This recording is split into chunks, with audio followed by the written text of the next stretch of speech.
자, 여러분 오늘도 그리느라 너무너무 수고하셨습니다. 현대시 지문이었죠. 저랑 같이 살펴보면서 제가 현대시에서 항상 강조하는 거 기억하시나요? 상황과 반응으로 담백하게 분석하자. 상황, 반응, 상황, 반응. 다시 한번 잡고 가겠습니다. 상황은 뭡니까? 객관적으로 화자 혹은 대상이 처한 상태, 사실, 그냥 세계, 팩트. 그게 상황이고, 반응은 그러한 사실 속에서 화자 혹은 대상이 드러내는 기분, 정서, 태도, 감정, 이런 게 반응이다. 자, 그러면 미리 체크하고 볼게요. 가는 우리가 쭉 읽어보니까 제목 자체가 상황입니다. 복숭아 나무 곁으로 가는 거야. 이거야말로 객관적인 팩트, 사실이잖아. 복숭아 나무 곁으로 화자가 갔단 말이야. 거기에서 느껴지는 감정, 반응, 정서, 태도는 뭐냐? 복숭아 나무에 대해서 이해하게 된다는 거죠. 복숭아 나무가 어떤 존재인지를 깨닫게 된다는 거예요. 이렇게 상황과 반응을 잡으시면 되고, 나 같은 경우는요, 상황 어렵게 생각하지 말고 그냥 막 풀어서 적어봐. 자, 뭐라고 써있냐? 잔디를 밟는 사람들을 관찰하고 있다. 화자가 잔디를 밟는 사람들을 가만히 바라보고 있다도 좋아. 잔디를 바라보고 있다도 좋고, 사람들에 의해 밟히고 있는 잔디를 보고 있다. 다 좋아요. 반응은 뭡니까? 아, 그렇구나. 순환에 대한 깨달음입니다. 순환이 뭡니까? 자연의 이치예요. 여러분도 오늘 이거 배워갑시다. 자연의 이치가 뭐야? 순환이야. 선생님, 순환이 뭔데요? 그게 왜 자연의 이치예요? 내가 자연의 이치 하나 알려줄까? 자연의 이치는요, 시작이 있으면 끝이 있고요, 끝이 있으면 다시 시작이 있다는 얘기예요. 자, 봄이 지나면 여름, 가을, 겨울, 그 뒤에 뭐죠? 다시 봄이라는 거예요. 11시 59분이 지납니다. 그 뒤에 뭐죠? 다시 12시가 되고, 12시에서 한 바퀴 또 돌면 다시 12시라는 거예요. 해가 뜨잖아요. 다시 졌다가 어떻게 됩니까? 순환하죠. 해가 다시 뜬다는 거예요. 역시나 여기에서도 그런 순환, 자연의 이치에 대한 깨달음을 드러내고 있는데요.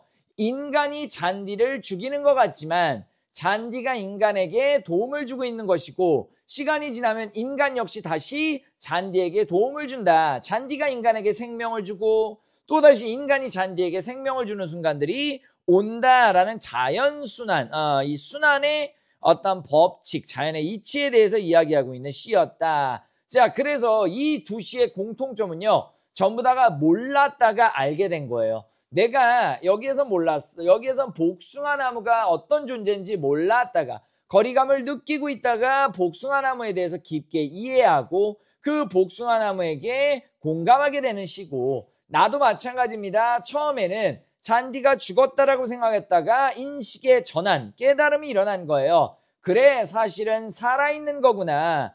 오히려 사람의 몸속에 길을 내고 잔디가 사람에게 생명을 주는 거구나. 요렇게. 그래서 이 잔디가 처음에는 사람들이 잔디를 밟는 모습을 보면서 사람이 잔디를 죽였구나 라고 생각했지만, 다시 생각해보니까 뭘 깨달은 거야? 오히려 잔디, 푸른 잔디밭을 밟으면서 사람들이 잔디로 인해서 살아나고 있구나, 생명을 얻었구나. 그리고 시간이 지나면 우린 다 죽죠. 죽으면 땅에 묻히죠. 그러면 그 우리 땅에 묻힌 시체들, 땅에 묻힌 모든 것들이, 생명체들이 양분이 돼서 다시 잔디를 자라나게 해주잖아요. 그게 뭡니까? 순환입니다. 자연의 이치 아니겠어요? 그래서 결국에는 내가 땅에서부터, 우리 인간들은 땅으로 도움을 받고 다시 땅으로 돌아가고, 이런 것들에 대한 이야기를 하고 있는 시였다. 이렇게 생각을 좀 하면서 여러분들이 담백하게 시에 대한 분석을 마무리해 내시면 됩니다. 제가 여기에다 체크해 놓은 거 쭉 읽어보시면서, 가고 싶지 않아 처음에는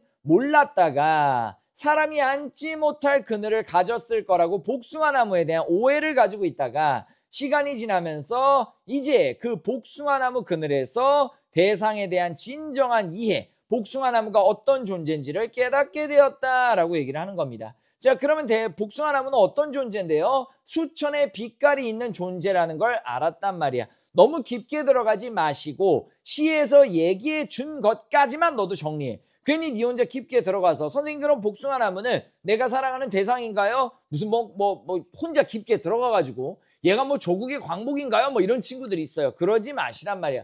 물론 나이덕 시인이 일제강점기 시인도 아니다만, 그런 식으로 어떤 시어에 과도한 어떤 상징적 의미, 그 시어가 머금고 있는, 표상하고 있는 어떤 숨은 의미를 찾으려고 너무 노력하는 친구들이 있는데, 시를 그렇게 읽지 마. 우리가 내신 대비할 때는 시어 하나당 그 시어가 상징하고 있는 것들을 다 정리해주는 공부를 하잖아.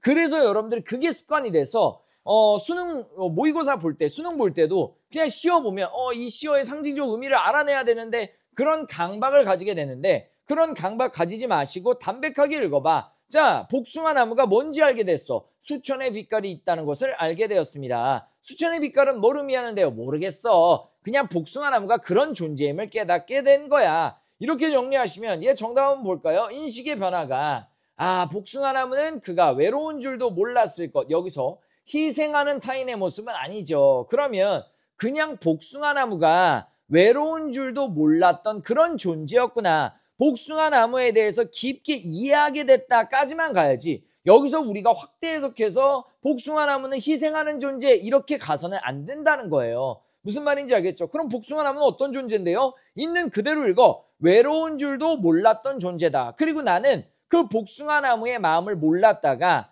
이제 가까이 가면서 알게 되었다. 대상을 이해하지 못하고 있다가 대상을 이해하게 되었다. 까지가 담백한 분석이다.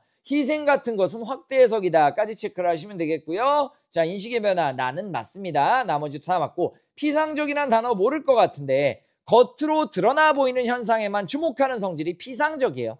겉으로만 드러나 있는 성질이 피상적이다라고 체크를 하시면 되겠습니다. 나 역시 처음엔 잔디가 죽은 줄 알았지만 잔디, 이 사람들의 말소리가 청량하다. 어떻게 저렇게 청량할 수 있겠어? 서리법이겠죠? 너무나 청량하다라는 표현이고, 청량하다, 맑고 푸르다라는 뜻입니다. 사람들이 저렇게 말소리가 맑고 푸른 걸 보니까 잔디가 사람에게 생명을 줬구나. 그렇구나. 잔디가 죽은 것이 아니라 오히려 사람 속에서 꽃피고 있는 거구나. 자, 멋진 표현. 언젠가 사람들도 잔디에게로 돌아갈 테지. 생명의 순환이죠. 사람, 그쵸? 사람도 잔디에게 생명을 주고 잔디도 사람에게 생명을 주는 자연의 이치, 즉 순환, 이 세상의 모든 순환에 대한 이야기를 하고 있다. 그래서 잔디를 좀 밟아도 결국엔 우리도 잔디에게 도움을 줄 거고 잔디에게로 돌아갈 거기 때문에, 흙이 될 것이기 때문에 덜 미안하다라고 센스 있는 제목을 짓고 있다. 자, 이렇게 정리를 해보시면 되겠네요. 자, 공통점은요,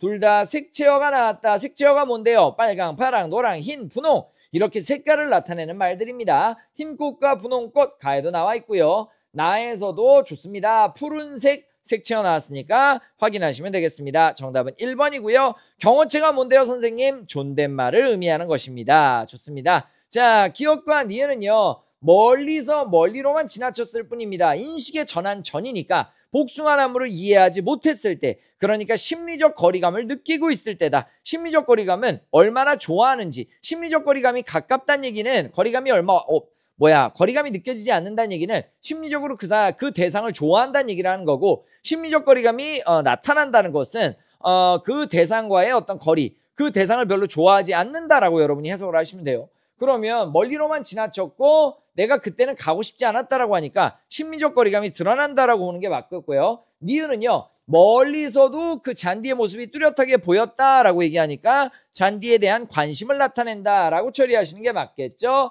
자, 3번 같은 경우도 정답 3번 인식의 결과, 이렇게 어떤 인식의 변화, 이렇게 현대시에서는요, 화자의 생각이 전환되는 시들이 수능이나 모의고사에 자주 출제돼요. 내가 몰랐다가 알게 되는 거, 깨달음의 시들, 이제 윤동주의 시도 그렇고요. 그렇죠? 수많은 작가들의 시들 중에 내가 깨닫지 못했다가 무언가를 깨닫고 성찰하고 인식의 변화가 나타나는 시들, 여러분들이 앞으로 많이 만나게 될 거니까 그런 화자의 정서가 달라지는 것을 잘 파악하는 훈련을 하셔야 되겠고, 언제나 이 추상적이고 관념적인 현대시를 상황과 반응으로 깔끔하게 나누는 훈련을 저랑 같이 진행을 해야 한다라는 말씀을 좀 드리면서, 좋습니다. 오늘 인식의 변화 과정이라고 여러분들이 적어서 제출을 해주시면 되겠습니다. 여러분들 오늘도 너무너무 고생하셨고요. 자, 멋진 문장입니다. 너무 힘들어!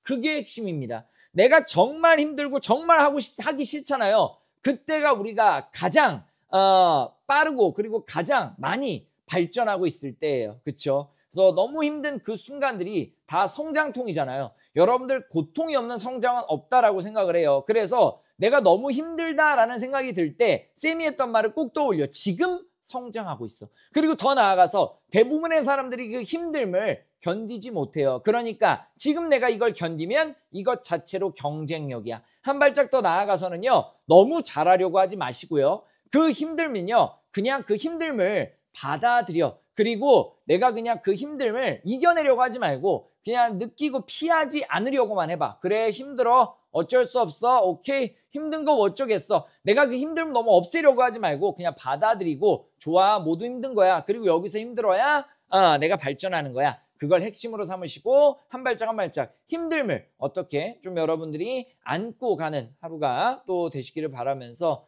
또 너무 힘들 때는 쌤한테 얘기해. 쌤한테 과제 제출하면서 오늘 너무 힘들어요 라고 얘기하면 쌤이 또 저도 같이 여러분들하고 위로해주고 위로받으면서 한 발짝 한 발짝 나아가는 그런 순간들로 만들겠습니다. 여러분들 오늘도 그리느라 너무너무 고생하셨고요. 1일 1지문 오늘도 성공입니다. 내일 뵙겠습니다. 안녕.